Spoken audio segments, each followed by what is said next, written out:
Bapak di surga, terima kasih karena Engkau telah menyelamatkan kami. Bahkan di tengah ketidakmampuan kami untuk percaya kepadamu, Engkau mengirimkan Roh Kudus melahirkan kami, memampukan kami untuk percaya kepadamu, menyerahkan diri kami kepadamu. Terima kasih Tuhan Yesus karena Engkau telah membayar lunas semua hutang dosa kami. Engkau telah membayar lunas, membeli tubuh kami, dan kami bersyukur untuk semua karya Allah Tritunggal di dalam hidup kami. Terima kasih ya Tuhan. Dan sebentar kami akan dibekali. Kami berdoa kiranya Tuhan menolong kami, Roh Kudus bekerjalah di tengah kami, buka mata rohani kami, sentuhlah hati kami, supaya kami mengalami perjumpaan dengan Tuhan melalui Injil Yesus Kristus, melalui berita anugerah yang akan kami dengarkan dan kami sharingkan. Terima kasih Tuhan, di dalam nama Tuhan Yesus kami berdoa dan bersyukur. Amin. Amin.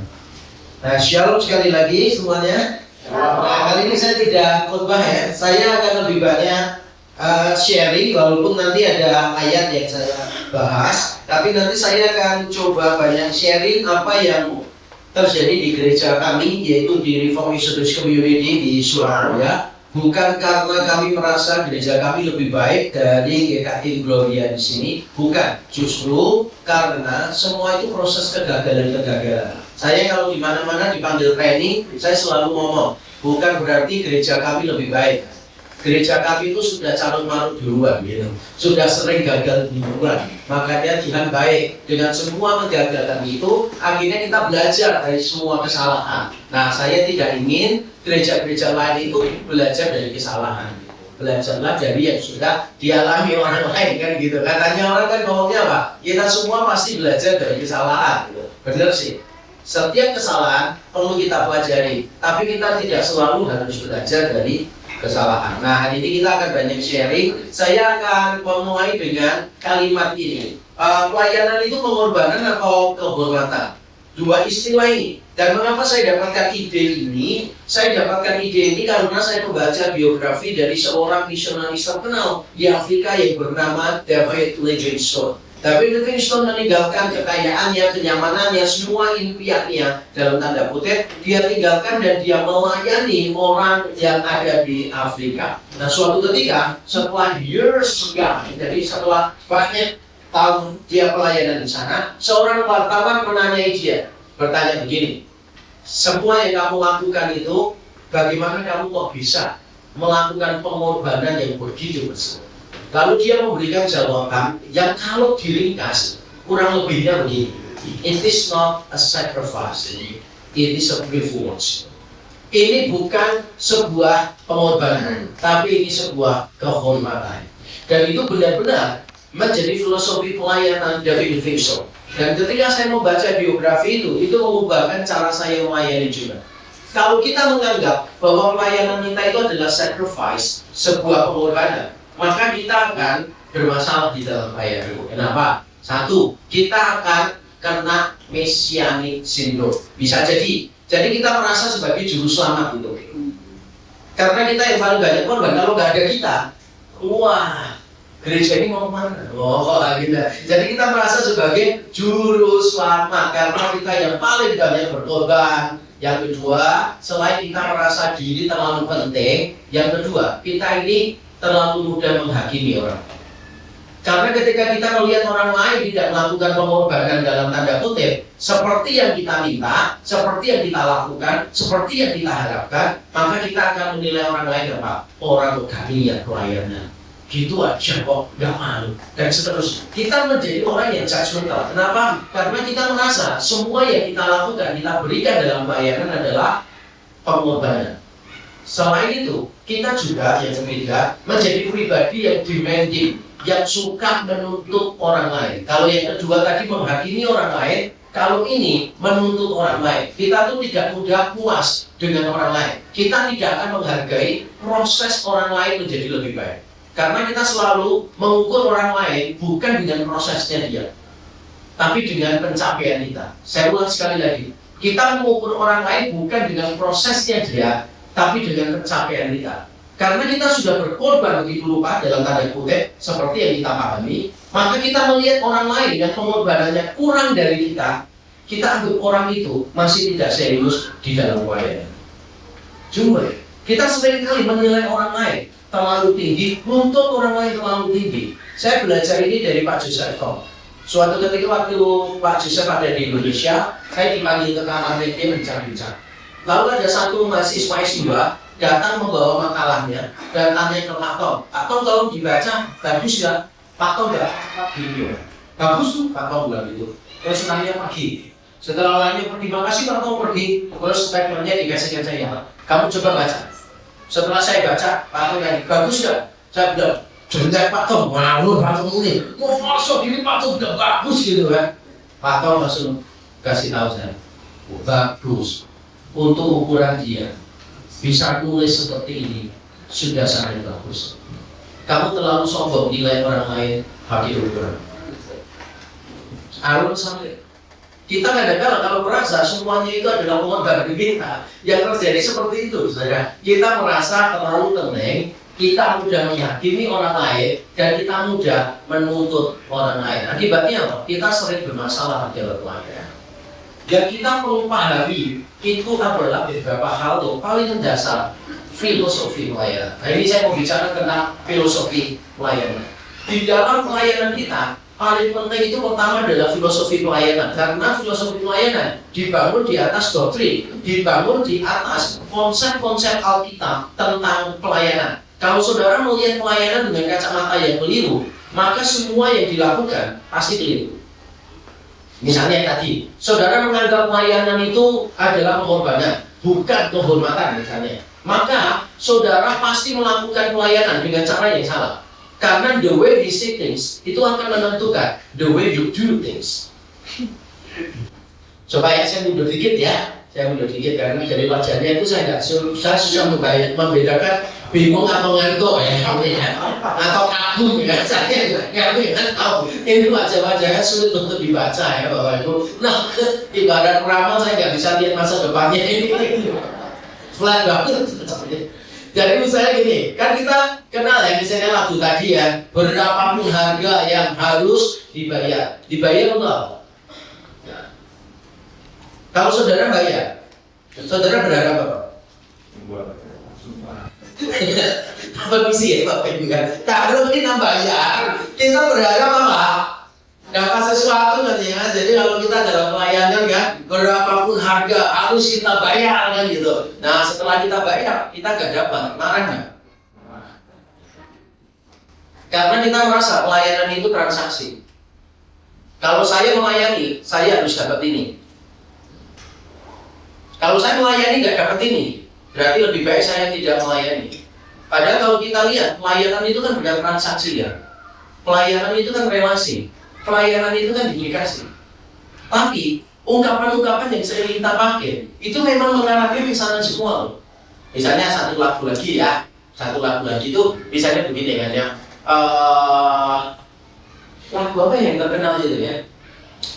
Dengan apa kan ku balas segala kebaikanmu. Memang itu Tuhan minta balas. Halo? Tuhan minta balas ya? Enggak kan ya? Sebab begitu kita membalas semua kebaikan Tuhan, konsep kita itu membalas semua kebaikan Tuhan, membayar balik semua kebaikan Tuhan, maka kebaikannya bukan lagi kasih karunia. Maka yang Tuhan berikan kepada kita bukan relasi, tapi Tuhan sedang mengadakan transaksi. Dan itu keliru sih. Kekristenan bukan tentang transaksi, tapi tentang relasi. Maka sangat penting bagi kita sebelum kita melayani punya filosofi pelayanan. Tapi filosofi pelayanan dibangun di atas apa? Nah ini dia. Ini saya cuma overview Bapak Ibu ya, karena ini harusnya itu satu bidang, satu sesi, satu bidang yang saya ngomong itu satu sesi. Sebelum kita membangun filosofi pelayanan, kita itu harus punya teologi dulu, theological position kita. Lalu theological position kita ini dirangkum di dalam Injil. Injil Yesus seperti apa? Nah, baru setelah kita punya Injil ini, kita bangun di atasnya values. Values apa? Nilai-nilai apa yang kita mau bangun di GKI Gloria misalnya? Contoh kalau di gereja kami teologinya reform, terus kami gospel centered, karena yang diberitakan Injil terus, kasih karunia Tuhan tanpa syarat, terus gitu menerus. Lalu kami buat values-nya itu TROH, bukan THOR ya, itu tol kalau itu. Nah itu saya seringkali berdoa sama jemaat, kalau kalian nggak bisa menghidupi tiroh TROH gitu kan ya, nanti akan banyak tol di tempat ini. Orang-orang yang mengandalkan kekuatannya sendiri kan, nonton besok nggak sih, kelihatan saya malah demi ya. Tapi saya nyanyi lagu Judika nggak ada yang ngerti ya. Sekarang saya ngomong tentang bioskop nggak ada yang ngerti ya gitu.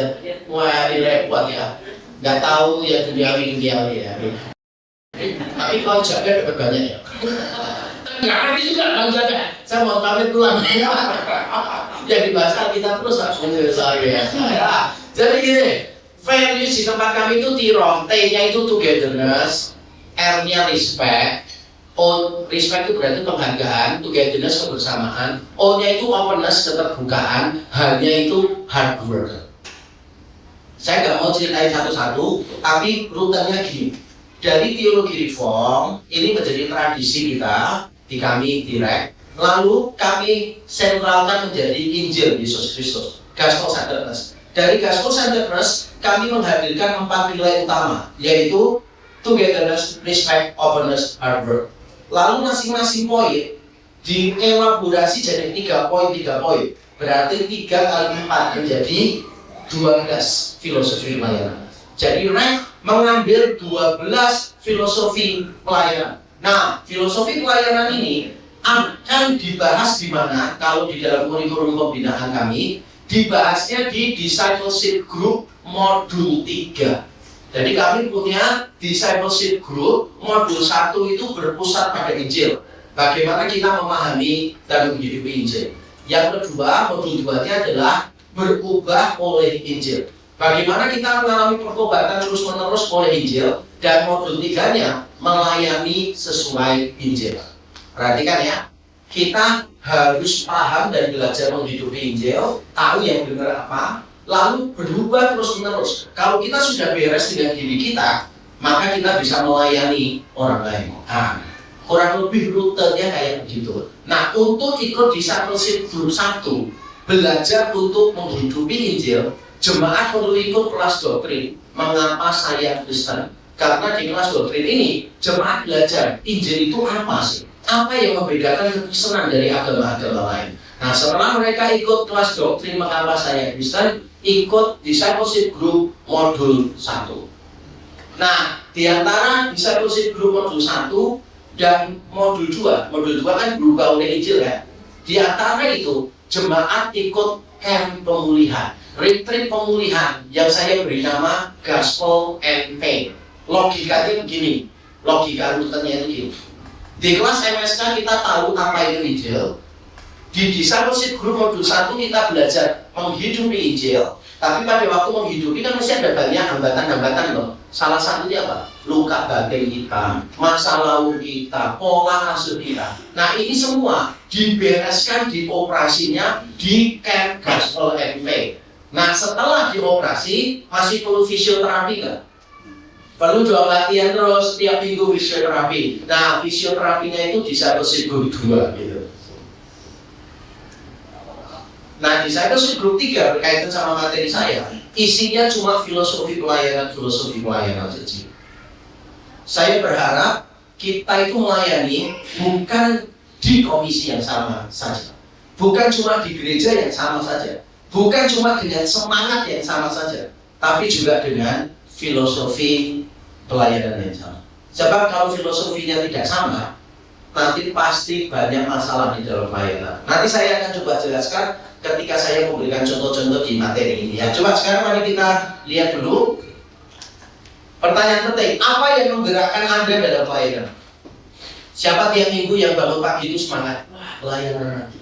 Jadi kalau bangun tuh, iya, pelayanan lagi gitu. Atau, pelayanan lagi. Biasa liburan terus buka handphone, teman kita lagi ada di Lembang lah, lagi nikmati apa lah, kita langsung berkata dalam hati, aku mau nggak punya ya privilege untuk ini ya, gitu. Liburan, apa itu liburan?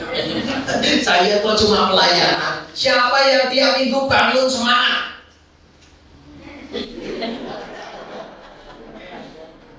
Kita tutup doa aja. Foto tadi kalau bahasanya tentang pengharapan ya, jadi saya langsung aja.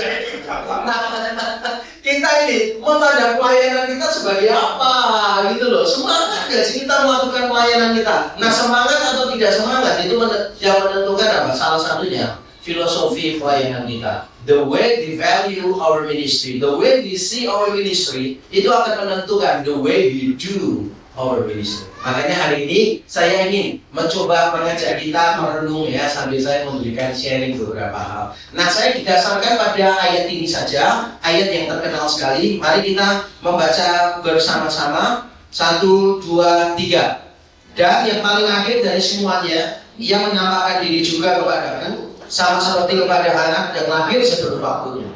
Karena aku adalah yang paling hina dari semua rasul, sebab aku telah menganiaya jemaat Allah. Tetapi karena kasih karunia Allah, aku adalah sebagaimana aku ada sekarang. Dan kasih karunia yang dianugerahkannya kepadaku tidak sia-sia. Sebaliknya, aku telah bekerja lebih keras daripada mereka semua. Tetapi bukannya aku, melainkan kasih karunia Allah yang menyertai aku. Ini memang pengalaman Paulus, dan jenis pelayanan kita beda dengan Paulus. Tapi saya yakin prinsip pelayanan tetap sama. Prinsip pelayanan tetap sama. Dan kita langsung akan lihat beberapa prinsip pelayanan yang kita perlu miliki. Pertama, kita perlu tahu ketidakbiasaan panggilan. Di ayat yang ke-8 Paulus mengatakan, dan yang paling akhir dari semuanya, ia menampakkan diri juga kepadaku, sama seperti kepada anak yang lahir sebelum waktunya. Anak prematur yang mengagetkan, yang lahirnya tidak diduga. Dan Paulus menganggap pertobatan dan pelayanannya dia sebagai sesuatu yang tidak biasa. Sekarang coba ya kita simpel-simpel aja berpikirnya. Melayani Tuhan itu biasa atau luar biasa? Yang biasa di luar kalau jawab pertanyaan saya. Melayani Tuhan itu biasa atau luar biasa? Seluruh ya, luar biasa ya. Atau cuma slogan aja? Biasalah melayani, orang Kristen yang melayani.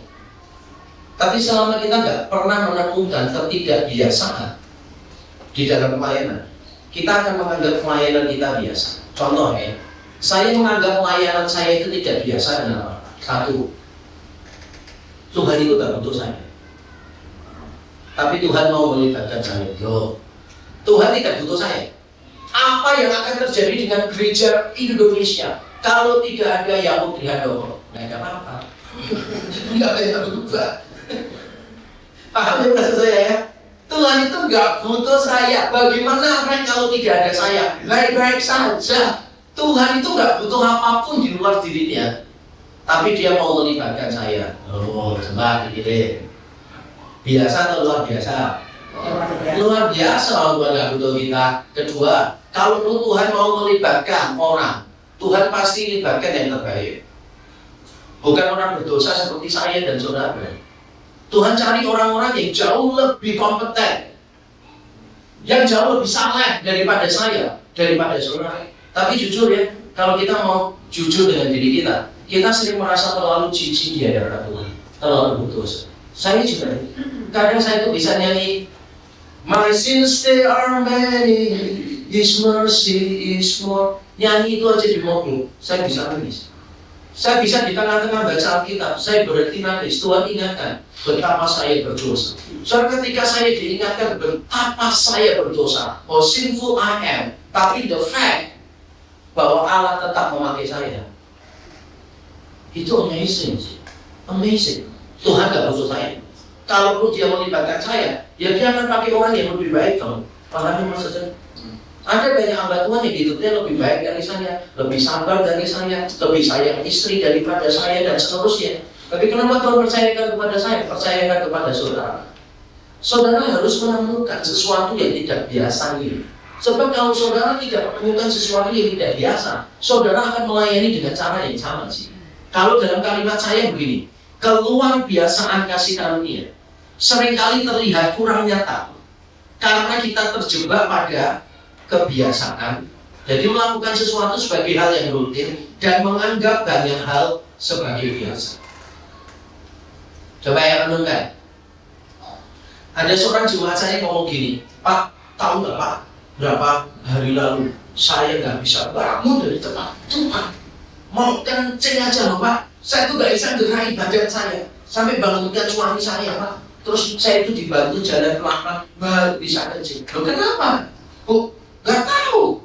Paginya udah beres. Terus dia ngomong gitu, saya baru sadar loh Pak.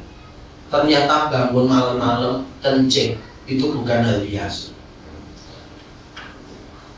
Kadang-kala ya, kita tuh baru merasa sesuatu berharga kalau sesuatu itu diambil dari tangan kita. Enak. Kadang-kala kita baru merasa sesuatu itu berharga ketika sesuatu itu diambil dari tangan kita. Baru kita merasa, oh ini berharga gitu. Tapi begitu ada di tangan kita merasa biasa, kita nggak pernah mikir. Sesuatu yang biasa, seringkali kita nggak pernah mikir. Saya kasih contoh ya, yang saya sering pakai contoh, lagu anak-anak. Terlalu terbiasa bagi kita, maka kita nggak pernah mikirin lagu anak-anak. Nina bobo, oh Nina bobo, kalau tidak bobo digigit nyamuk. Coba mikir ya, coba mikir. Orang digigit nyamuk apa? Berarti bobo. Kalau anak main lari-lari, nyamuknya males ngejar-ngejarnya, nunggu aja dia bobo. Kalau bobo baru saya gigit. Loh itu orang tua loh, ngajarin anaknya gitu. Terus yang paling parah apa? Anaknya nggak peduli namanya siapa, malam digendong tetap Nina bobo. Nah bayangin, anaknya namanya Gatot. Terus malam Nina bobo, dia mengalami krisis identitas waktu remaja. Makanya kalau dia besar, saudara, pagi sampai sore namanya Gatot, malam ganti baju jadi Nina di taman. Karena pas aja kecil lagunya gitu, ya kan?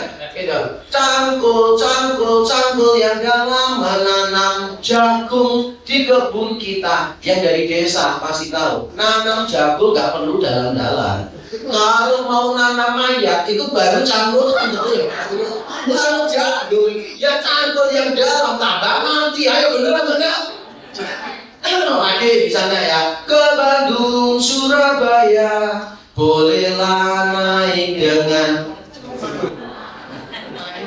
berarti apa? Gratis. Makanya kalau bonek nonton Persibaya lawan Persib di sini, terus boneknya naik kereta api pulang Surabaya nggak bayar, nggak bisa ditarik tiketnya.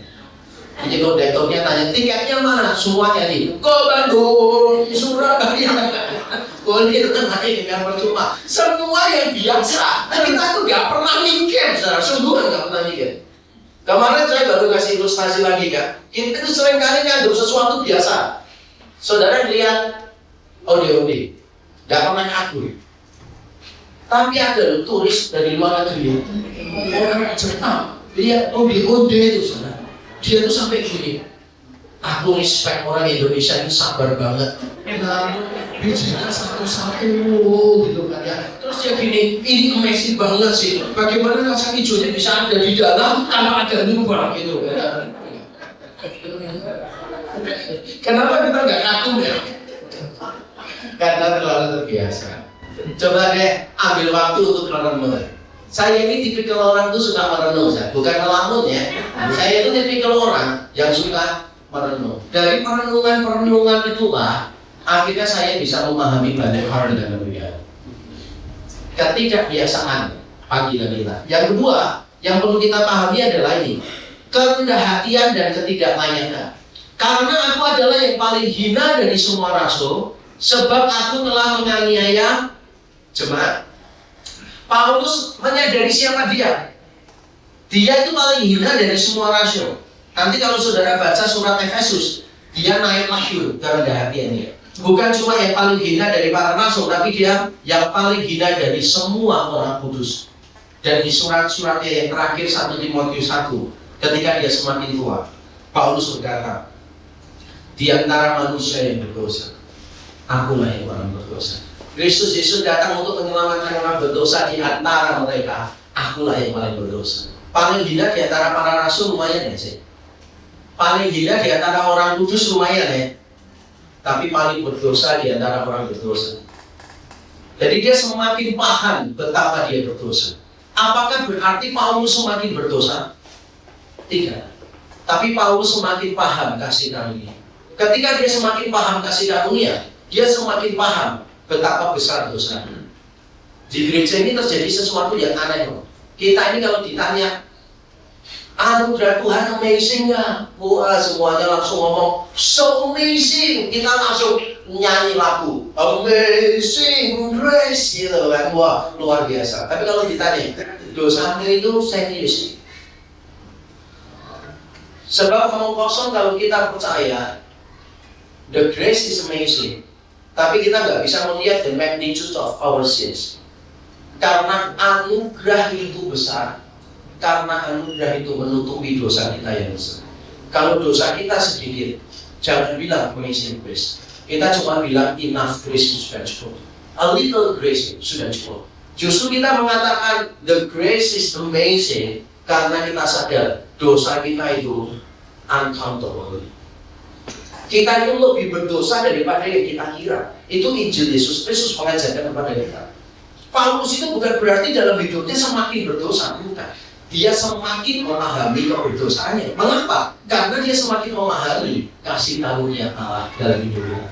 Kita ini benar-benar tidak layak. Kita ini benar-benar, kalau dalam kalimat saya ya, kita ini harusnya kasih karunia adalah pengingat bahwa kita bukan siapa-siapa. Kita bukan siapa-siapa. Ini pertanyaan. Oke. Kasih karunia adalah pengingat bahwa kita bukan siapa-siapa dan tidak ada apa-apanya. Salah satu filosofi pelayanan di REK Gereja kami itu ini. Tidak ada orang yang penting sampai tidak bisa digantikan orang lain. Saya ulang ya. Tidak ada orang yang terlalu penting sampai tidak bisa digantikan orang lain. Nggak bisa. Jadi misalnya nih di pelayanan, gitu kan? Ada orang gini, saya mau mundur Pak. Kenapa? Saya nggak cocok. Gini. Oh ya sudah, kapan kamu mau mundur? Dari pelayanan. Loh, saya nggak ditahan Pak. Enggak. Kenapa? Karena dia mundur dalam rangka adu power. Kalau mau saya tetap pelayanan, kamu harus ikuti usulanku. Menuntut ya. Begitu saya lihat ada orang yang menuntut, langsung saya beritahu, kamu off dari pelayanan. Loh, berapa lama? Minimal setengah tahun. Kok lama Pak? Iya. Supaya kamu tahu bahwa tanpa kamu gereja baik-baik saja. Kamu tidak sepenting yang kamu kira. Sungguh. Sebab kalau kita nggak menghidupi ini, waktu kita itu habis bukan untuk mengembangkan pelayanan. Waktu kita habis untuk mengurusi masalah di dalam pelayanan. Kenapa? Orang-orang yang merasa dirinya terlalu penting itu ada. Misalnya nih, saya kasih contoh ya, tantangannya nih. Kan mereka baru buka di dalam Simol baru setahun ya. Itu ada ya beberapa kali lah orang datang ngomong, Pak, kenalkan saya ini, saya dulu donatur utamanya gereja ini. Dan saya juga sudah berapa kali diminta untuk khotbah, doa berkat, diutus pelayanan kemana-mana. Dan saya ini datang dengan keluarga besar. Jadi kita ini kurang lebih 15-20 orang di sini.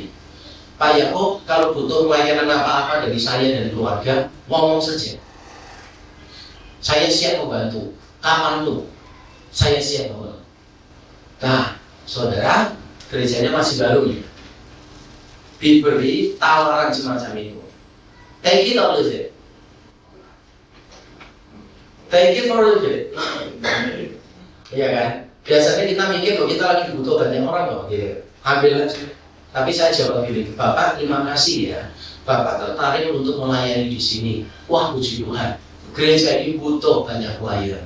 Tapi gereja ini itu mengasihi Bapak, bukan memanipulasi Bapak. pertumbuhan rohani Bapak lebih penting daripada pelayanan Bapak.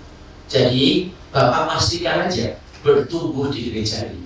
Nanti kalau Bapak merasa bertumbuh di gereja ini, don't worry, saya pasti libatkan Bapak di dalam pelayanan. Tapi yang paling penting bukan pelayanan Bapak, tapi pertumbuhan rohani Bapak. Saya sudah ngomong gini ke beberapa orang yang berbeda ya. Dan saudara tahu gak hasilnya apa? Orangnya nggak datang lagi, ngerti itu ya? Terus ngabari beberapa, saya sudah di gereja X Pak, karena begitu pindah langsung di jadwal pelayanan. Dan saya ngomong terus terang, gereja itu tidak mau kasih kamu. Gereja itu memanipulasi kamu.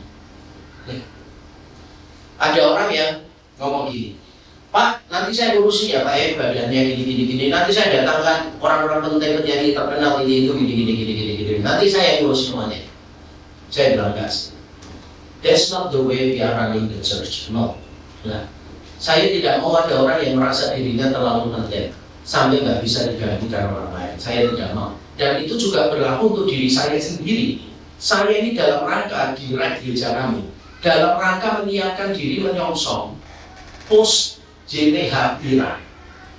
Selama ini kan semuanya bergantung saya kan. Ide ini saya semua bahan pembinaan saya sudah rapat di majelis dan saya ngomong in the next 5 years kita harus serius mulai memikirkan mendesain gereja rek tanpa saya ada di situ in the next 5 years.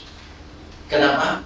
Karena kalau gereja itu tetap yakobsentris, gerejanya nggak berguna. Berarti saya gagal sebagai pemimpin.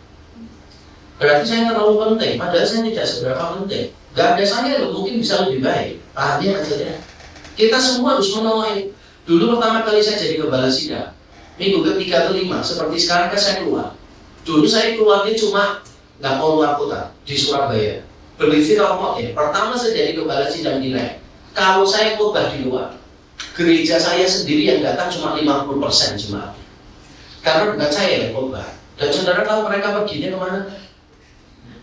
Ngikutin saya. Saya di gereja A, mereka ikut, saya di gereja B ikut. Makanya begitu ketemu di gereja-gereja itu saya sindir mereka. Wah, kamu malah hadir. Kayak Allah. Terus minggu saya khotbah direct dan saya ngomong, saudara jangan sekali-kali ikutin saya kemana-mana saya khotbah. Saya ingin saudara berpusatnya pada Kristus, pada kitab suci, bukan pada pendeta. I'm not the important. No one is the important. Kalau saudara masih punya pemikiran, saudara itu dibutuhkan, saudara itu penting. Tidak ada saudara, nanti gerejanya pelayanannya melanggarkan. Berarti saudara salah memahami Tuhan. Next, ketiga, perubahan kehidupan personal. Ayat yang ke-10 dikatakan, tetapi karena kasih karunia, aku adalah sebagaimana aku ada sekarang. Dan kasih karunia yang dianugerahkannya kepadaku tidak sia-sia. Di tengah pelayanan yang paling penting adalah pertumbuhan rohani. Ini salah satu filosofi pelayanan. Jadi ini sekali lagi ya, filosofi pelayanan di tempat kami itu gini. Pertumbuhan rohanimu lebih penting daripada pelayananmu. Pertumbuhan rohanimu lebih penting daripada pelayananmu. Berapa waktu lalu ada pengurus ngaca saya gini, kok aku lagi ada personal struggle, boleh gak aku off dari pelayanan beberapa bulan? Langsung saya iyakan ini, iya boleh, take your time. Kapan kita bisa ngobrol? Lalu saya minta tolong hamba Tuhan yang di bidang pelayanan untuk datang dan mengembalakan ini. Setiap 2 minggu sekali saya cek dia, how are you? Pergumulanmu seperti apa? Dan saya bersyukur beberapa bulan setelahnya dia datang lagi melayani. Padahal orang ini orang penting, orang ini serba bisa. Saudara mau tahu dari di mana? Dia tuh doing it very well. Dia koordinator satu bidang pelayanan, tapi kalau disuruh pelayanan di tempat lain, bagus. Dan orangnya benar-benar leadershipnya punya, charming, punya cara ngomong apa semua. Orang ini bukan orang yang, ya kalau nggak ada dia nggak pengaruh gitu loh. Nggak. Orang ini orang penting. Tapi begitu dia punya concern tentang pertumbuhan rohani, saya langsung beri dia waktu untuk menyelesaikan pertumbuhan rohani. pelayanan bisa pakai orang lain. Contoh lagi nih, misalnya agak aneh ya memang ya. Contohnya nih, saya dengan kabar sudah cukup lama nih, istri penatua telepon saya, Pak ya kok suami saya ini sejak jadi penatua sombong, gak bisa diomongin, selalu merasa diri rohani. Kalimat kuncinya, saya penatua ya saya sudah tahu lah. Lalu saya tanya sama dia gini, Bu, boleh nggak saya ketemu anak-anak supaya fair?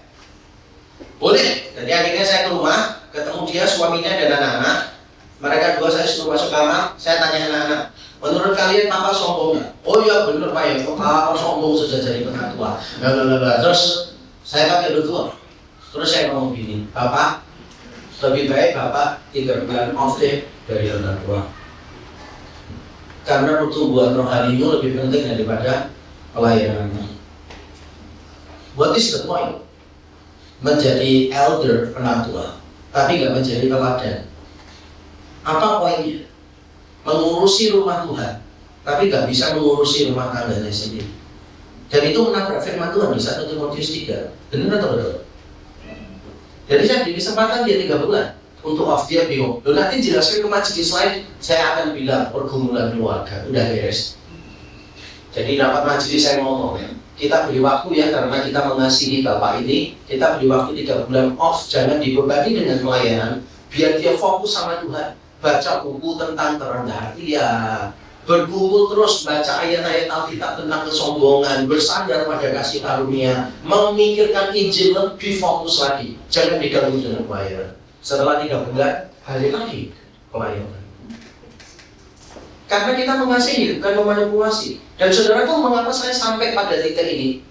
Saya belajarnya berdarah-darah. Suatu ketika salah satu pelayan ibadah ngomong pada saya ini, Pak, boleh ngobrol nggak? Dia pelayan ibadah di satu gereja cabang lain ya. Saya beri waktu. Lalu dia ngomong gini, Pak, saya merasa dimanipulasi dan dieksploitasi oleh gereja. Oh, kalimatnya itu pakai itu, dimanipulasi dan dieksploitasi. Lalu saya tanya, kenapa kamu punya pikiran gitu? Dia jelaskan, Pak Yoko tahu nggak? Tiap kali saya dapat chat, entah dari pendeta, entah dari staf, entah dari pengurus, selalu tanyanya jadwal. Saya bisa nggak melayani di tanggal ini? Saya itu nggak pernah lupa dicek. Bagaimana kabar? Apa yang bisa didoakan? Tiap kali diajak bicara selalu tentang pelayanan. Dan saya minta maaf kepada dia. Langsung saya panggil hamba Tuhan Rafa. Saya bilang, ini persoalan serius. Kita ini gereja mengasihi, kok malah memanipulasi dan mengeksploitasi jemaat. Baru begitu. Saya ngomong kepada jemaat, kepada para pelayan, Pak Mugedo ini, saya ngomong sekali lagi. Kalau kamu merasa dieksploitasi dan dimanipulasi tanpa digembalakan dengan baik, let him. Gak bisa. Karena pertumbuhan rohani kita lebih penting. Saya punya prinsip, you cannot give what you don't have. Dan itu akan mengubah semua pelayanan kita. Contoh sekarang ini, saya sedang mendesain ulang kurikulum guru sekolah minggu. Kenapa? Karena saya merasa selama ini guru sekolah minggu itu paling kasihan. 1, tiap minggu pelayanan, nggak pernah ada off. Sedangkan pelayanan lain kalau direct saya aturnya, 1 orang melayani 2 minggu sekali. Supaya dia punya waktu untuk diisi tanpa pusing dengan pelayanan. Supaya dia punya waktu beribadah bersama dengan keluarganya. Supaya dia punya waktu menjadi jemaat biasa dan menyaksikan. Loh, tanpa aku juga semuanya baik-baik saja loh. Supaya dia tidak overwhelmed dan akhirnya burn out. Yang paling kasihan itu guru-guru sekolah minggu. Tiap minggu harus ngajar. Dan yang parah, pada waktu mengajar, guru sekolah minggu itu selalu mikirnya gini, bagaimana saya menyampaikan ini ke anak? Bagaimana saya menyampaikan ini ke anak? Guru sekolah minggu nggak pernah punya waktu membaca Alkitab untuk dirinya sendiri. Bagaimana dia bisa bertumbuh? Makanya saya merancang ulang kurikulum susah payah, saudara. Saya overwhelmed dengan pekerjaan ini. Saya membuat kurikulum sekolah minggu, saya tujukan pertama-tama untuk gurunya.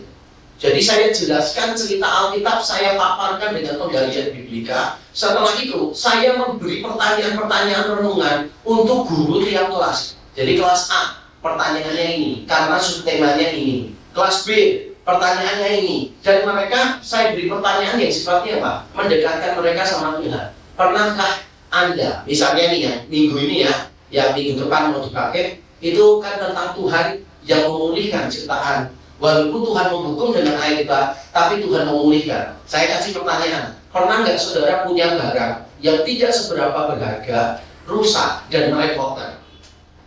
Apa yang Anda lakukan? Biasanya diapain? Dibuang. Bagaimana kalau Tuhan melakukan itu kepada dunia? Nah, itu mengajar dia untuk merenung sebentar. Terus di sana gini, pernahkah saudara merasa lebih baik daripada orang lain? Kalau pernah, ambil waktu sebentar, berdoa, minta ampun sama Tuhan. Nah, setelah ini selesai, orang lain mengadakan kelas persiapan, menolong guru-guru, mengajarkan itu ke anak-anak. Tapi sebelum mengajarkan ke anak-anak, guru-guru berjumpa dengan firman Tuhan itu. Kenapa? Karena saya tidak ingin guru-guru mengalami kekeringan secara rohani. Kerjaan saya sudah banyak sih memang. Tapi saya mau mengambil ini lagi. Istri saya aja ngomong, Pak, kerjaanmu sudah terlalu banyak. Saya bilang, gak apa-apa, aku tambah ini. Kenapa? Karena guru-guru sekolah minggu selama ini kasih. Mereka gak pernah diisi. Jadi saya mau isi dengan hal ini. Saudara kita ini harus memperhatikan pertumbuhan personal kita. Tadi saya bicara dengan Pak Puji. Di Kisah Rasul 20 ayat 28, Paulus bicara apa kepada para penatua? Jagalah dirimu, jagalah kawanan domba. Nah, kalau kita menjaganya kawanan domba, gak menjaga diri sendiri. Saudara selalu melayani orang lain, tapi apakah saudara merasa dilayani? Apakah saudara mengalami pertumbuhan rohani? Yang paling susah itu kan hamba-hamba Tuhan, benar nggak? Hamba-hamba Tuhan harus dituntut melayani terus. Pertanyaan saya, siapa yang melayani hamba-hamba Tuhan? Apakah hamba-hamba Tuhan punya komunitas di mana mereka saling cerita, saling mendoakan, saling menangis, dan saling mendukung? Kasih karunia yang menyelamatkan adalah kasih karunia yang mengubahkan. Bukan hanya memberikan pengampunan dosa, tetapi kemenangan atas dosa. Pertumbuhan rohani kita sangat penting sekali. Sungguh, saya tidak bisa menekankan ini lebih lagi, saudara. Pertumbuhan rohani kita sangat penting sekali. Ini harus diarahkan kemana ya? Biasanya kalau dia keluar. Makasih ya. Jadi kasih karunia Allah itu harus menjadi transforming power di dalam hidup kita. Karena itu di dalam pelayanan kita membiasakan ada teguran. Ingat ya, di rank nilainya kan salah satunya values-nya togetherness, respect, terus apa? Openness. Jadi kita ini membuka keterbukaan. Kalau misalnya saya lihat ada hamba Tuhan, berhalanya terus sudah mulai keluar nih, berhala pengakuan muncul, berhala penerimaan muncul. Saya panggil, saya tanya, tadi di rapat majelis kok kamu berespon gitu? Berhalamu teriak-teriak. Kenapa kamu reaktif seperti itu?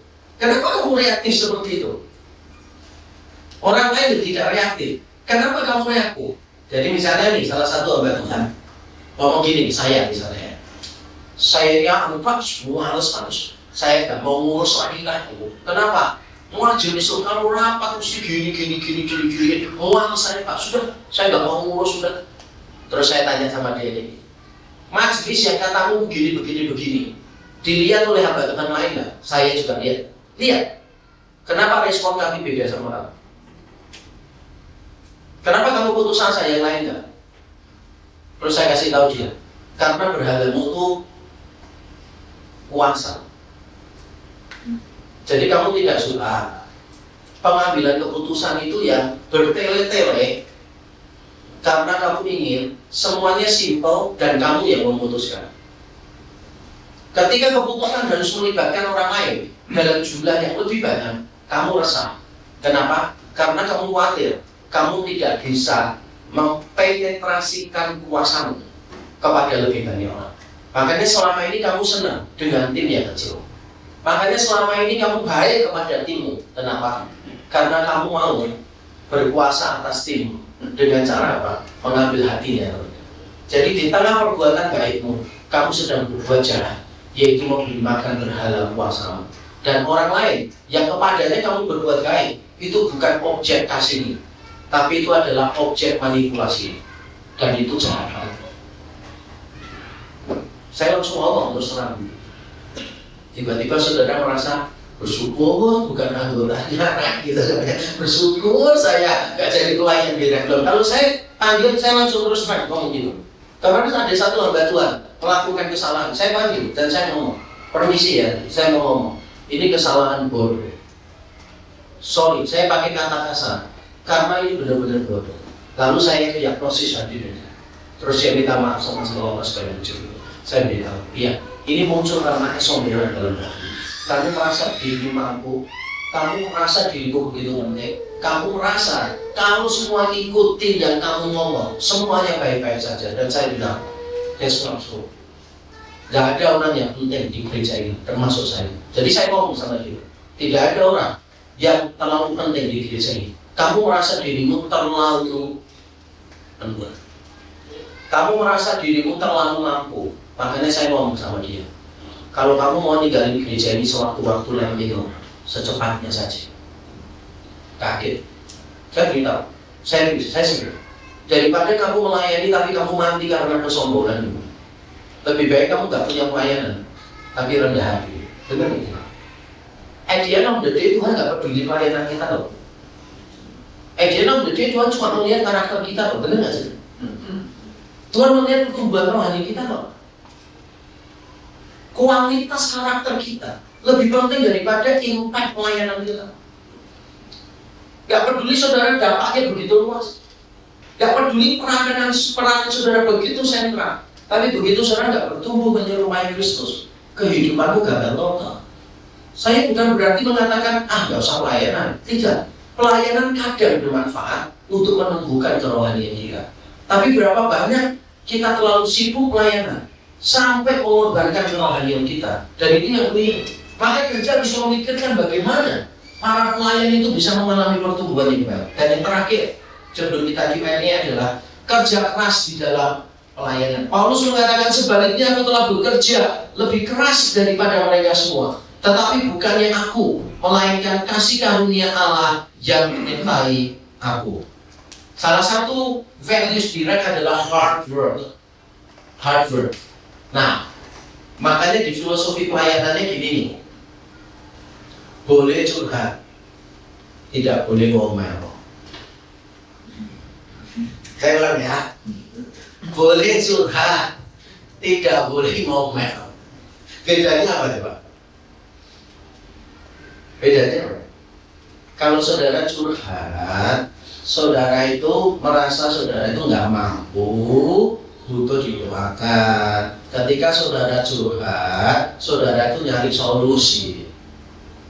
Tapi kalau saudara ngomel, berarti saudara tidak puas, gitu loh. Berarti saudara merasa lebih baik daripada orang lain. Gaul. Biasa kok hamba Tuhan melakukan semua yang susah-susah. Biasa. Bukan sesuatu yang luar biasa, biasa aja. Ini saya sering pakai cerita ini ya. Saya itu pernah diundang satu gereja. Kali pertama dia undang saya. Jadi saya tidak tahu gerejanya seperti apa. Saya harus seminar dan sudah dipesan bawa buku saya 50 eksemplar atau pokoknya gede banget gitu kan. Nah, pada waktu saya sampai di bandara, nggak ada yang jemput saya. Lalu saya coba telepon ke nomor yang biasanya hubungin saya.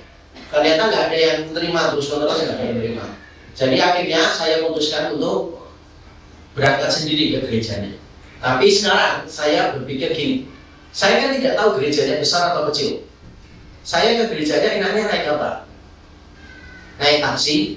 Waktu itu kan belum musim Grab atau segala macam. Naik taksi atau naik bis?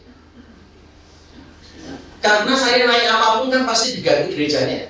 Walaupun saya tidak mau diganti, tapi tetap dia akan maksa ganti kan. Jadi akhirnya saya mikir, kalau saya taksi terus diganti, gerejanya ternyata kecil, kasihan gerejanya. Jadi saya putuskan saya naik bis. Dan saya lihat bisnya di airport berhenti di jalan yang sama. Jadi saya udah naik bis aja. Ya, jadi nanti kalau mau diganti kan saya bilang gak usah, gak seberapa, kan enak kan ngomongnya. Jadi akhirnya nyampe tuh, begitu nyampe di ujung gang, saya turun. Ternyata gerejanya itu di ujung yang lain kan. Dan itu nama jalannya macam. Jadi saya terus ngangkat koper, ransel sama terus isinya buku kan gitu kan. Ketika saya sampai, hamba Tuhannya itu merasa bersalah, malu, bersalah apa segala macam. Ternyata itu nomor kantong. Yang kalau 10 minggu ya ditaruhnya di kantong, nggak pernah dipegang karena nggak ada staf yang ngurusin di situ. Jadi dia minta maaf ke saya itu berkali-kali. Sampai akhirnya saya ngomong gini, maaf ya kalau saya ngomong ya, please stop apologizing. Kenapa? No big deal. Kenapa? Yesus loh, ngangkat salib sampai nggak kuat. Saya cuma narik koper sama ngangkat kardus. Dan saya masih kuat, capek saya berhenti sebentar. Yesus sampai nggak kuat, sampai perlu dipanggilkan Simon dari Kirene. Saya nggak perlu manggil orang gitu kan. It's okay, biasa aja. Hamba Tuhan menderita biasa, pelayan menderita biasa. Jangan baperan, jangan merasa yang kita lakukan itu spektakuler apa gitu kan, extraordinary. No. Kalau kita merasa extraordinary, ya nanti pelayanan kita akan menjadi pelayanan yang bermasalah pada waktunya. Dan terakhir, kasih karunia bukan alasan untuk melayani seadanya, apalagi untuk tidak berbuat apa-apa. Paulus bekerja lebih keras daripada semua, bukan karena dia sombong, bukan. Benar, Paulus bekerja lebih keras karena apa? Karena tantangan pelayanannya lebih keras. Kalau nggak percaya, baca aja itu 2 Korintus 11. Tantangan Paulus begitu mah. Jadi Paulus bekerja lebih keras karena diletakkan Tuhan. Di tengah pelayanan yang tantangannya lebih keras. Tapi Paulus berkata, bukan aku, kasih karunia Allah yang bekerja di dalam aku. Saudara jangan merasa diri terlalu rendah, merasa diri sudah berkorban banyak, gitu. Jangan. Saya sendiri sudah overwhelmed besar. Tiap minggu ya, saya itu harus menyiapkan bahan pengajaran tadi untuk kurikulumnya guru-guru sekolah minggu. Tiap kali saya nyiapin 5 kelas subtemanya sama pembahasannya 1 minggu. Saya harus nyiapin materi discipleship group untuk hamba Tuhan setiap Rabu. Saya harus membuatkan ringkasan khotbah minggu. Jadi seperti minggu ini saya tidak khotbah, saya membuatkan ringkasan khotbah untuk hamba Tuhan lain. Supaya mereka nanti bisa nambah-nambah sendiri dengan bahan-bahannya mereka, tapi kurang lebih karakter lainnya itu seperti apa gitu. Dan masih tidak, saya tidak mau nyebut yang lain lagi kesusahan saya di dalam pelayanan. Tapi saya tidak pernah mengeluh, saya tidak pernah mengeluh, kok saya terus, enggak sih. Karena saya menganggap itu sebuah sukacita. Kalau saya bisa dipercaya Tuhan melakukan lebih, itu sukacita buat saya. Saya punya prinsip dalam hidup saya, hidup itu seperti karet gelang. Saya akan tarik terus karet gelang ini, tapi saya tahu kapan saya akan putus. Makanya pada waktu mau putus, saya lepas dulu. Lalu saya tarik lagi supaya bisa lebih panjang. Atau ilustrasi yang lain, pelayanan itu seperti balon. Saya selalu berkata kepada hamba-hamba Tuhan Kirai, kamu mau cari gereja cuma ada 2 tipe. Satu, gereja kotak sepatu, gereja balon. Gereja kotak sepatu dari awal sudah kokoh, sudah settle, semuanya sudah teratur, dan kamu masuk langsung nyaman. Tapi kalau kapasitasmu besar, kotak sepatu dengan mudah jadi sempit buat kamu nggak bisa apa-apa lagi. Karena ya begitu, sistemnya udah lama. Direct itu seperti balon. Kamu harus tiup terus. Kamu hamba Tuhan, tiup. Majelis juga saya kasih tahu hal yang sama. Kamu mau rek jadi besar, tiup terus, jangan berhenti tiup. Tapi kita tahu, kalau kita tiupnya terlalu kencang, terlalu cepat, meletus, semuanya jadi masalah. Jadi kita mengukur kapasitas kita masing-masing. Tiup, setelah tahu berhenti bentar. Tiup lagi, berhenti bentar. Tiup lagi, dan kalau kamu tiup terus balonnya, kotak sepatu full bisa masuk ke dalam balon. Pertanyaan saya, mau kotak sepatu atau mau balon? Jangan setelah milih balon merasa, kok aku tiup terus. Memang balon perlu ditiup. Kalau nggak mau tiup, cari kotak sepatu.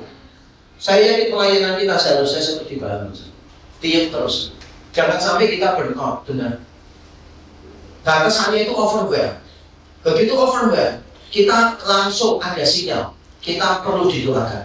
Kita perlu rem dikit. Kita perlu orang lain menyegarkan jiwa kita. Kemarin ada satu pengurus ngomong gini, Pak, menurut istri dan anak-anak saya itu udah mulai agak kurang sabar sedikit. Kalau diajak bicara, boleh nggak saya off dari pelayanan? Langsung aja off saja dari pelayanan. Terus saya ngomong sama istrinya, ketemu sama istri sama anak-anaknya, nggak apa-apa, biar papa off kurangi pelayanan, iso, nggak apa-apa. Karena keluargamu lebih penting. Karena kalau dia nggak bertumbuh dalam keluarganya, bagaimana dia bisa bertumbuh melayani orang lain bisa? Nggak bisa. Dan mengapa saya bisa bilang begini? Itu kesalahan saya juga. Saya ini kan dulu tipikal orang panggung. Saya ini state person. Saya ada dari satu panggung ke panggung berikutnya. Seminar di depan ratusan ribuan orang, KKR di depan ribuan orang dan sebagainya. Dan saya dulu sangat menikmati itu. Tapi saya nggak pernah punya waktu yang cukup untuk istri saya, untuk anak-anak saya. Loh, jangan salah ya, saya tetap main sama mereka. Tapi saya tidak pernah punya waktu untuk mendengarkan mereka ngomong. Tapi saya sekarang bersyukur. Di tengah semua hingar-bingar popularitas dan sebagainya, saya merasa saya perlu untuk memperhatikan diri saya sendiri. Dan saya bersyukur beberapa tahun terakhir saya mengalami pertumbuhan rohani yang cukup signifikan. Beberapa hal yang masih carut-marut dalam hidup saya, mulai Tuhan bongkar, mulai Tuhan tata satu persatu. Jadi saya sekarang menikmati bukan cuma pelayanan saya, tapi saya menikmati pertumbuhan rohani saya bersama dengan Tuhan. Saya bersyukur. Dan saya ingin setiap kita para pelayan di sini, kita pada akhirnya bisa seperti ini. Nah, saya tutup dengan satu kalimat penting ya, yang saya ulang-ulang terus. Yang tidak siap dilupakan dalam pelayanan berarti tidak siap masuk ke dalam pelayanan. Sekali lagi bareng-bareng ya.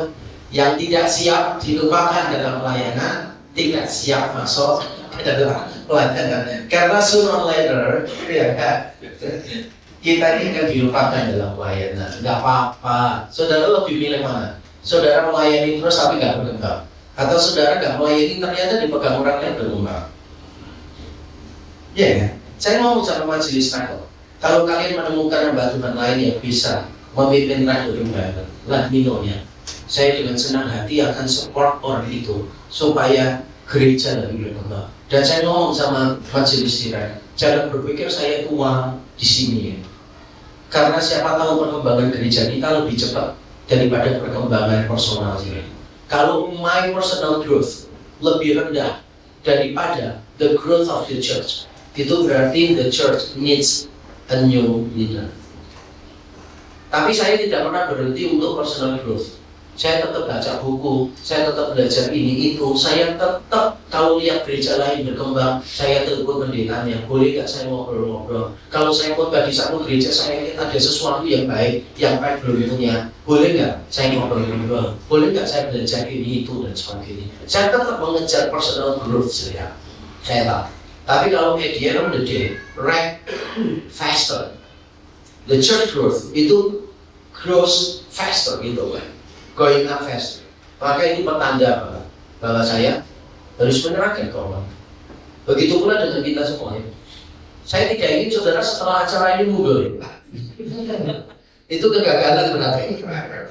Tidak, bukan itu maksud saya. Wah, saya nggak merasa bahwa ini berarti mundur kan gitu kan.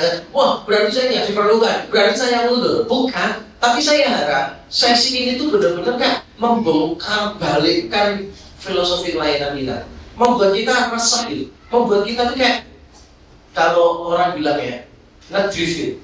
Saya berharap ini tuh kayak Tuhan lagi ngepot ngedrift untuk saudara. Saudara merasa wah selama ini arahnya kok gini ya, tapi mau belok rasanya kok susah banget, pusing gitu. Rasanya semua kok salah gitu. Nah, kalau saudara merasa oh ternyata semua salah ini, berarti bagus. Materi saya berhasil. Sekarang tinggal follow up-nya bersandar sama kasih karunia Tuhan, langkah konkretnya apa. Nah, dengan itu saya mau buka Q&A ya sekarang ya. Oke, saya akan ke Pak Fisia itu langsung nih. Langsung aja ya. Oke, siapa yang mau bertanya silakan. Mau bertanya boleh, mau komentar boleh ya. Tidak setuju juga boleh ya. Tidak setuju dengan saya boleh. Pintu keluar di sana.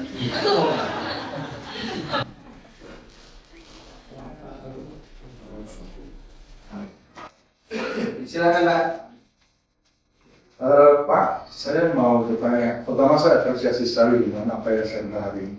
Ya, saya sangat berterima kasih dan terima kasih Bapak dan Pak yang datang.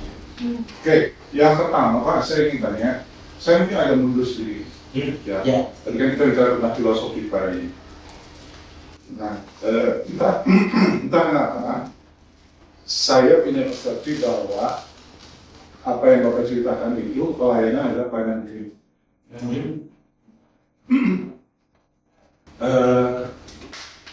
Mohon dijelaskan tentang konsep pelayanan yang komprehensif. Ya. Karena kan kita tidak bisa membedakan mengurus rumah Tuhan dan mengurus rumah pribadi. Karena konsep pelayanan yang holistik tidak berarti di gereja. Karena bisa jadi di gereja bukan melayani juga, hanya sekedar aktivitas. Dan itu penting untuk memastikan bahwa pada akhirnya memang perubahan pribadi yang tinggi. Kan itu harus berdampak di hanya di gereja, tapi terutama di rumah dan di sekeliling kita. Nah itu yang kita minta. Yang kedua, saya nggak tahu gereja luas besar berkaitan dengan resources, terutama human resources. Nah, problem yang sering dihadapi adalah seperti ini.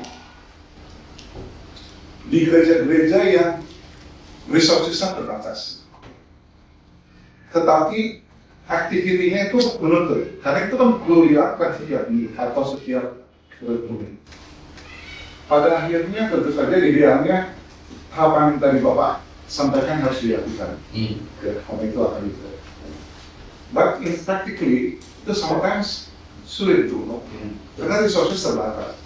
Sementara kita kan nggak bisa dulu nungguin orangnya sudah dan how itu. Ya, oke. Terima kasih. Untuk menjawab itu sebetulnya ada di buku saya ini ya. Ini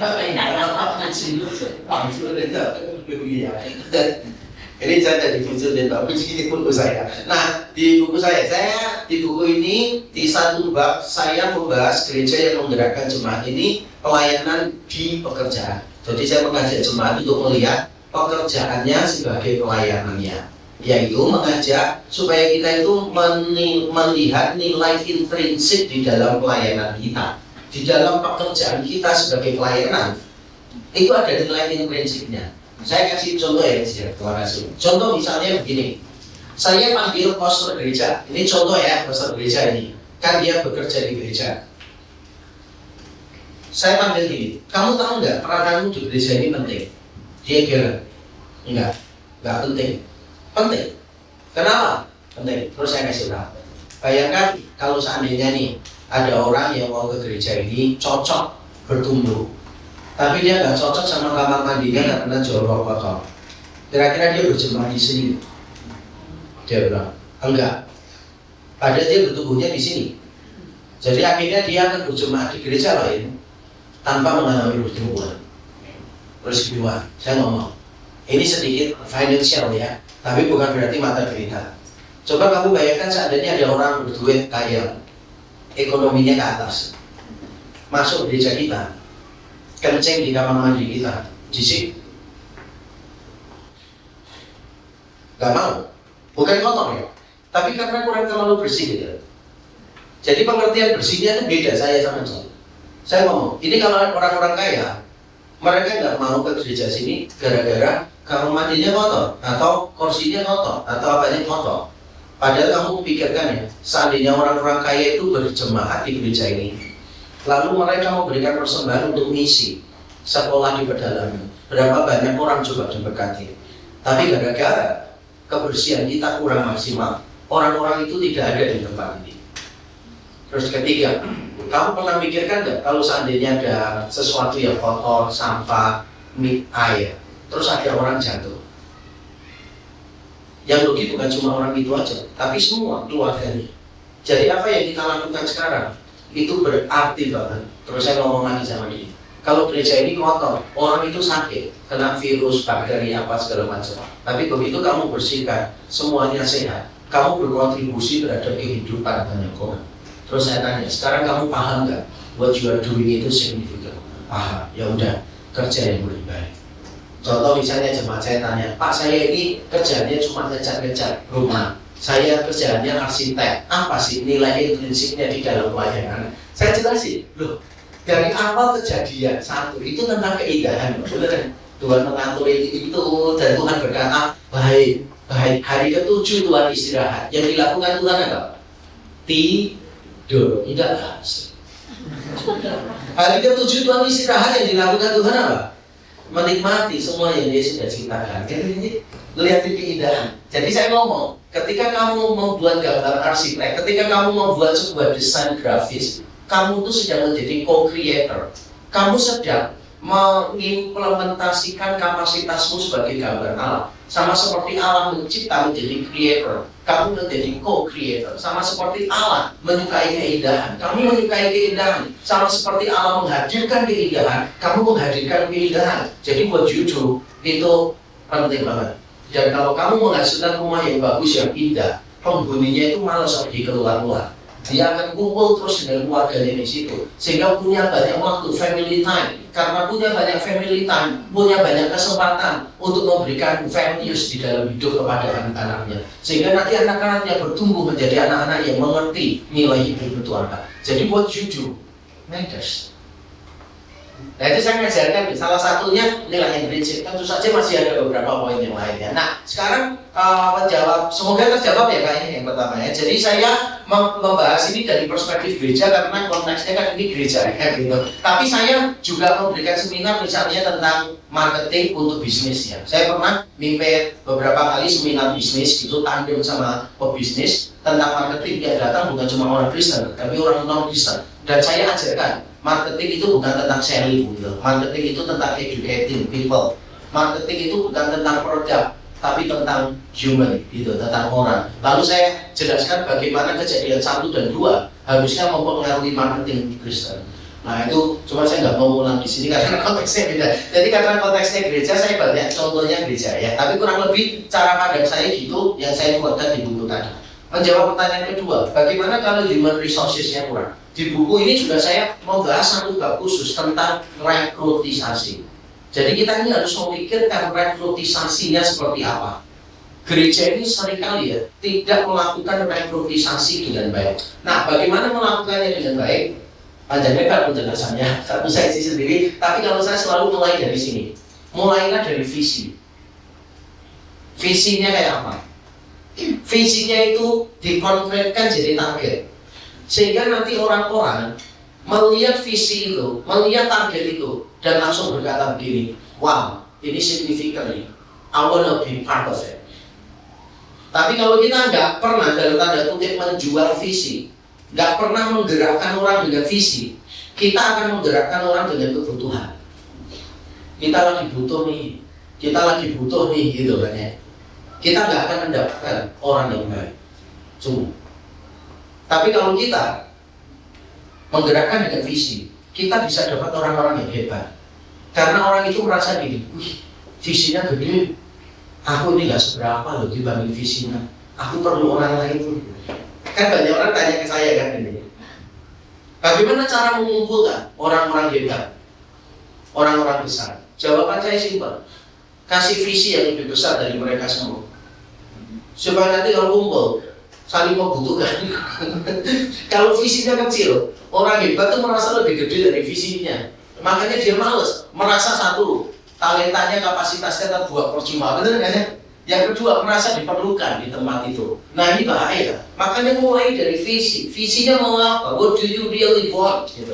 Kemarin saya bincang-bincang dengan Pak Andres ya, dengan Pak Benny gitu kan ya, dengan Pak Michael ya, Pak Edi dan sebagainya, sama Cik Syanda. Ya, semoga saya hafal nama-namanya. Saya harus menyebutkan supaya tahu saya hafal, karena memang ingatan saya pendek soalnya besok beda rumah. Jadi benar ya Cik Syanda ya? Iya, benar ya? Syanda. Oke, nah jadi saya cerita begini. Memang kalau kita di dalam pelayanan itu, kita itu harus tahu end produknya apa. Dari hasil akhirnya apa, kita mikir mundur. Untuk menghasilkan itu perlu apa? Jadi jangan tambal sulam. Kelemahan banyak gereja itu adalah tambal sulam. Misalnya, komisi ini gak ada orang, udah ambil orang lain. Terus misalnya gini, aku mau keluar kota loh, aku gak bisa melayani lagi. Aku mau pergi. Jangan keluar kota, nanti siapa yang layani di sini? Janganlah. Iya, tapi aku pengen untuk keluargaku. Janganlah, kamu tunda dulu aja. Gini deh, bikin solutionnya. Kamu cari orang lain, kalau dapat baru boleh pergi. Jadi dia cari orang ini. Kasihan loh, komisi itu gak ada orang gini. Setelah orangnya masuk, ditinggal sama dia.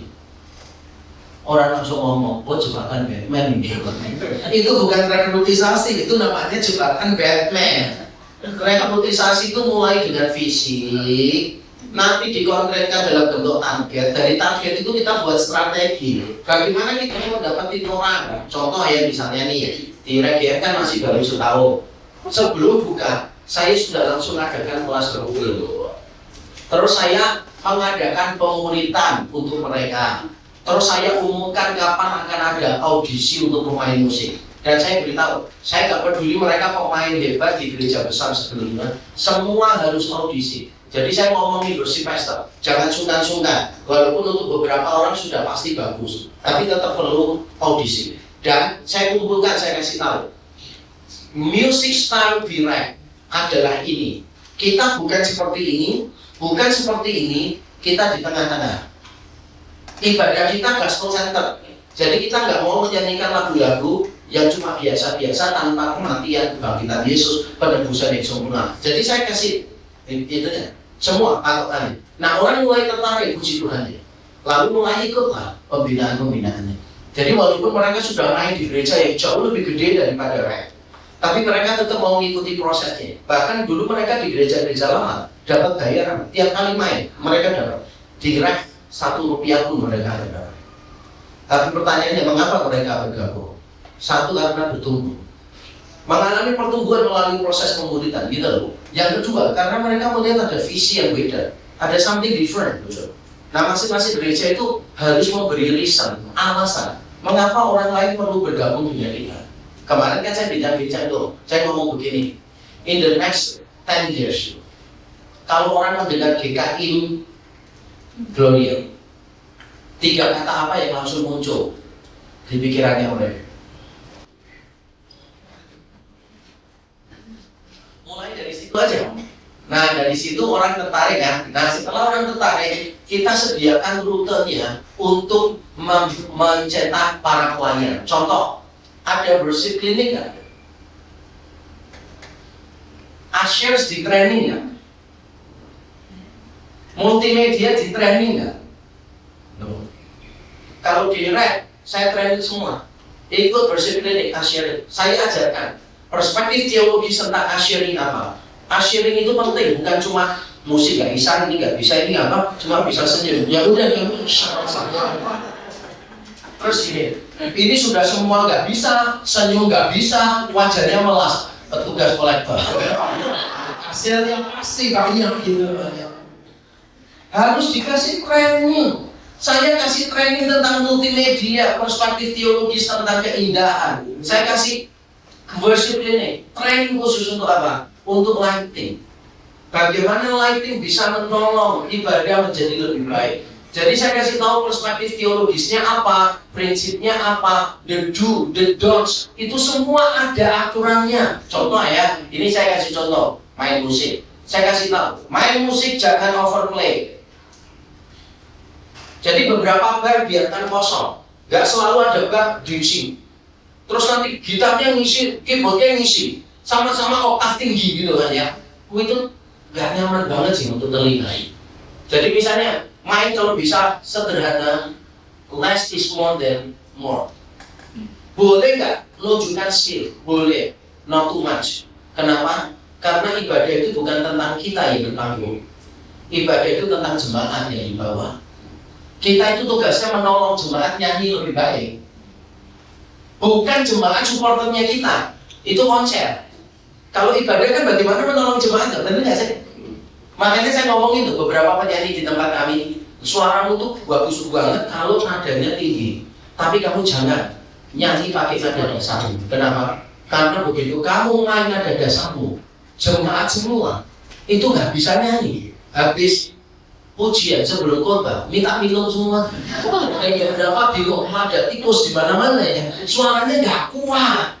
Gitu. Makanya harus ngatur supaya jadi bagus gitu. Nah, bahkan sound system pun saya juga ini. Sound system saya ngomong gini, saya tidak mau sound system kita terlalu pelan sehingga vibe-nya kurang karena gereja kita kontemporer.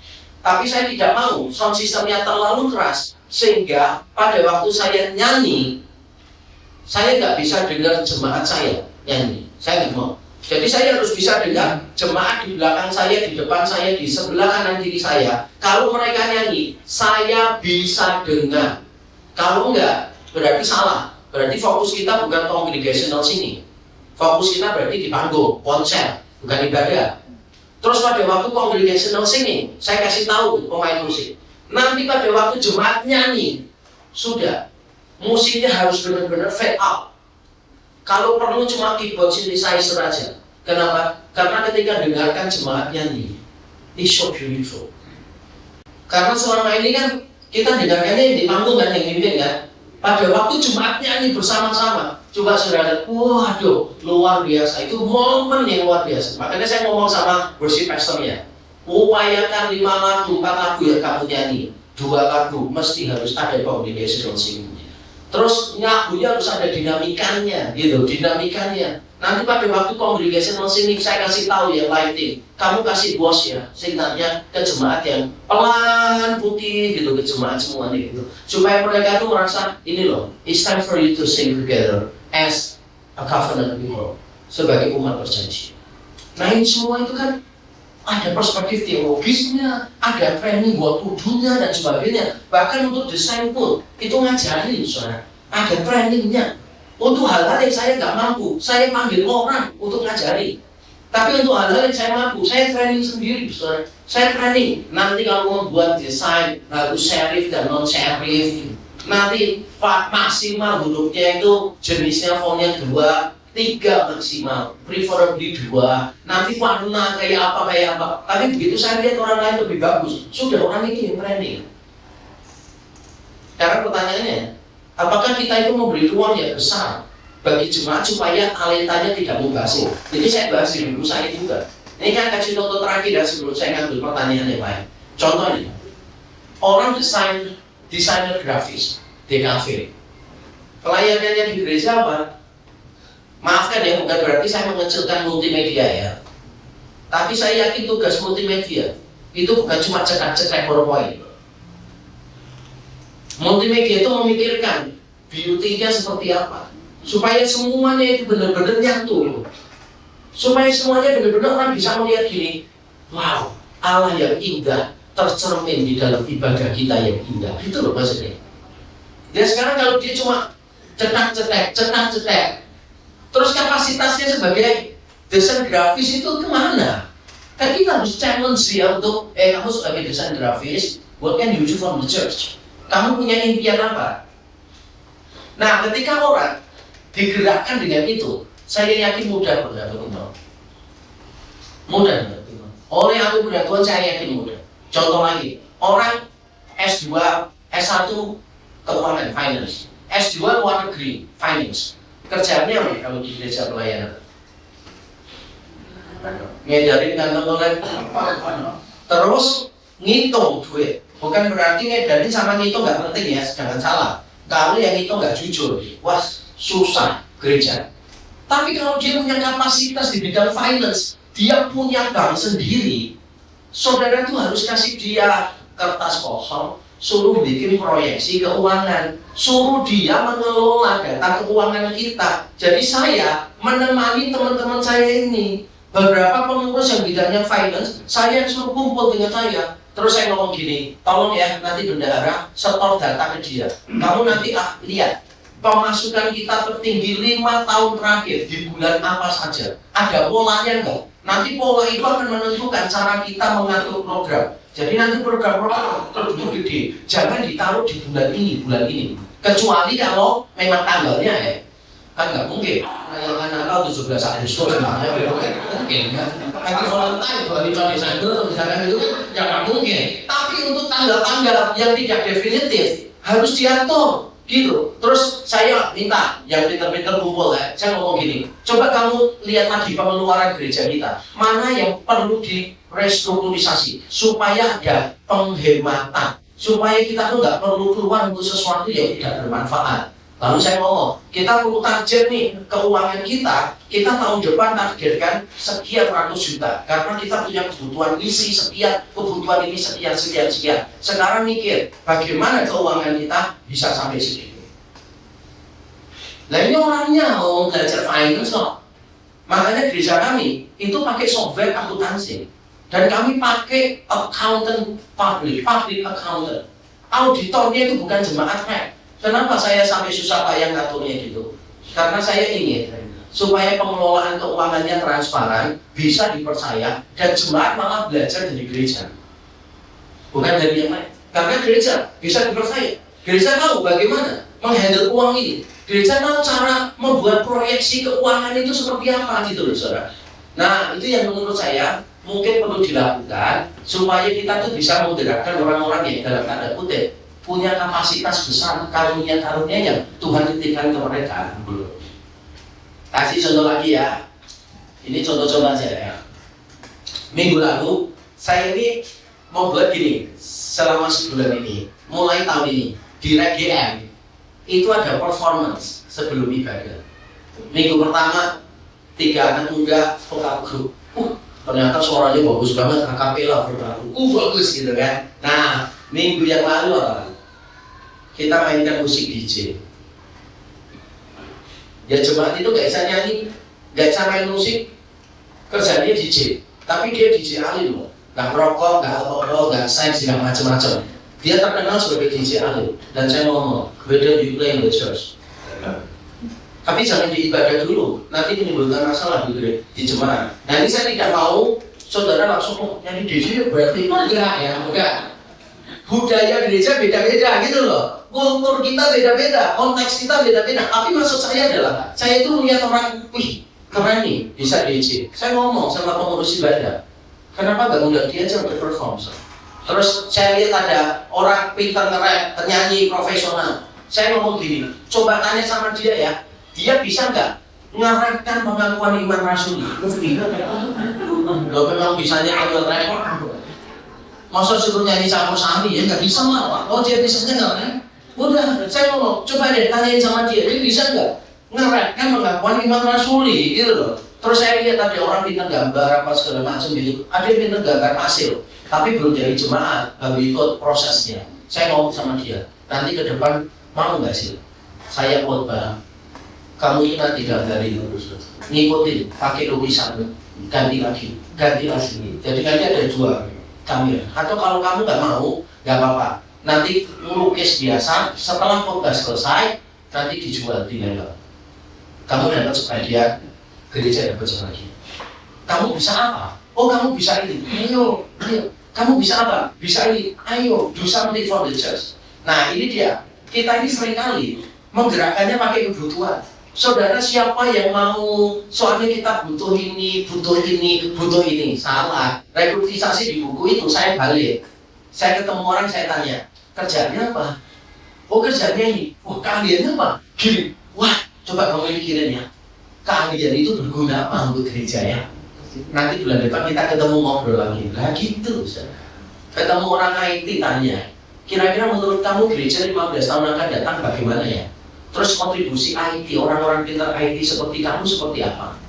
Saya ketemu orang IT langsung saya bilang gini, kamu tak kasih password websitenya ya, kamu masuk ke dalam, kamu lihat apa yang masih nggak beres, nanti kasih tahu saya, nanti kita perbaiki. Nah gitu, ketemu siapa? Langsung gitu, ketemu siapa? Langsung mikirnya gini, apa yang dia bisa berikan? Bukan kita butuhin siapa yang mau, bukan. Tapi setiap orang punya kapasitas. Setiap orang kita pakai, sehingga tidak ada talenta yang mubazir. Itu rekrutisasi yang benar gitu ya. Terima kasih. Oke, yang lain. Silakan Pak.